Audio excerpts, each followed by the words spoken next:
vì sự hồng neo sai dùng là sự kỳ họ nó họ kỳ na ý mà xong rồi vào chân nhà có phải ăn sự kiện của vợ và thì cái nó sai có một gì cái thứ họ gì thì cái họ phải xử lý vì sự kiện là sự và thì chúng sống sợ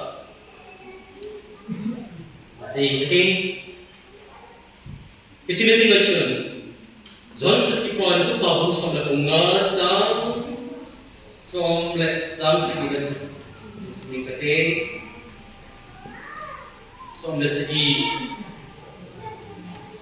nang ho katlekat nakingay luto si nabi mo ba kupe hisengi kapinahigay nang ho katlekat nakingay luto si nabi mo ba Tupi di sini kapinihigay. Matili na ito at ang sa maling ito namin.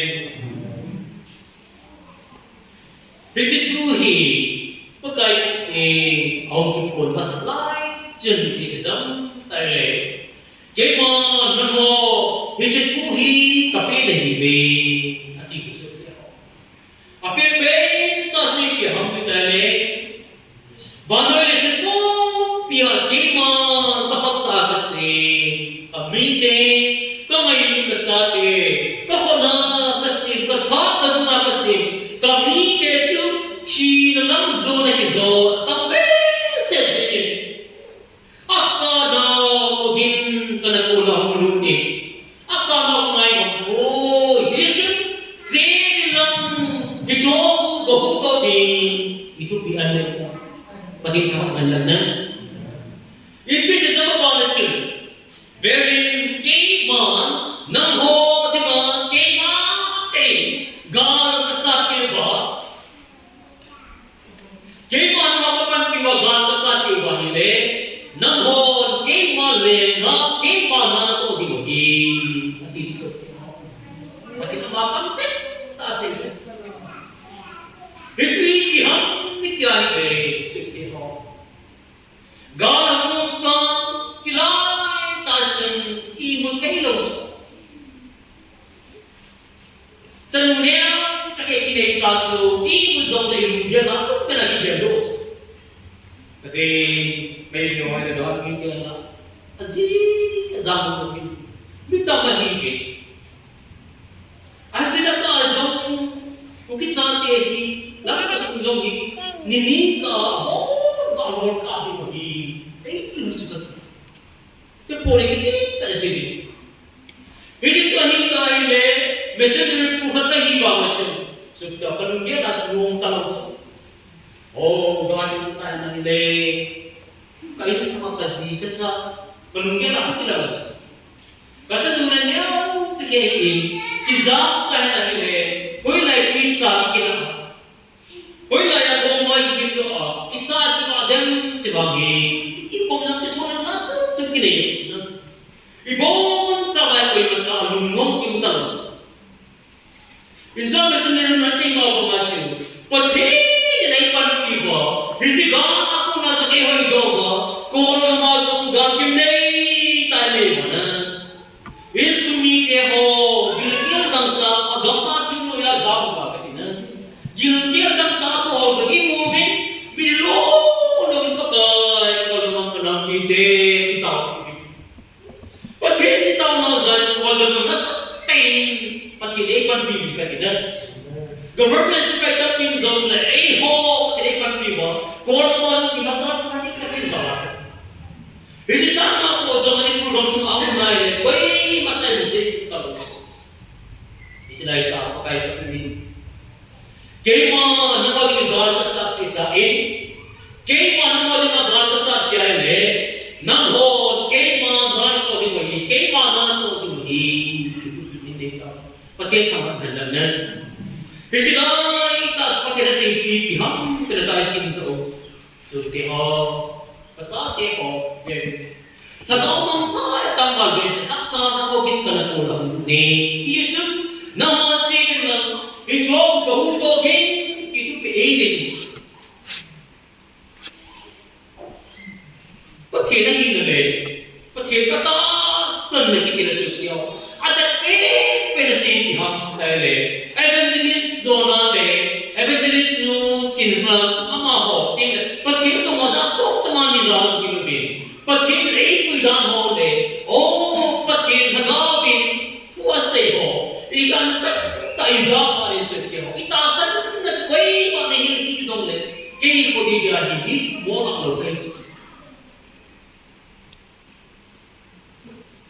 Ichi bahasa di pihak dari Satan cun, tidak bahasa. Tergampang kaya bahasa dia. Pintar ho pintar sa kita ngai di bese ni. Di tua sei hinsu.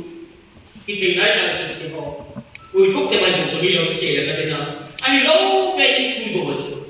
Sebab kaya apa tak ini. Bagian sa hingle, bagian hingle mo masu. Tergampang kaya ngai ni. Kudo gay. Alisan ay pisasam tile, kaya paano ako may pagubin, na mo kalala kay may pagubin, bakit kawag na?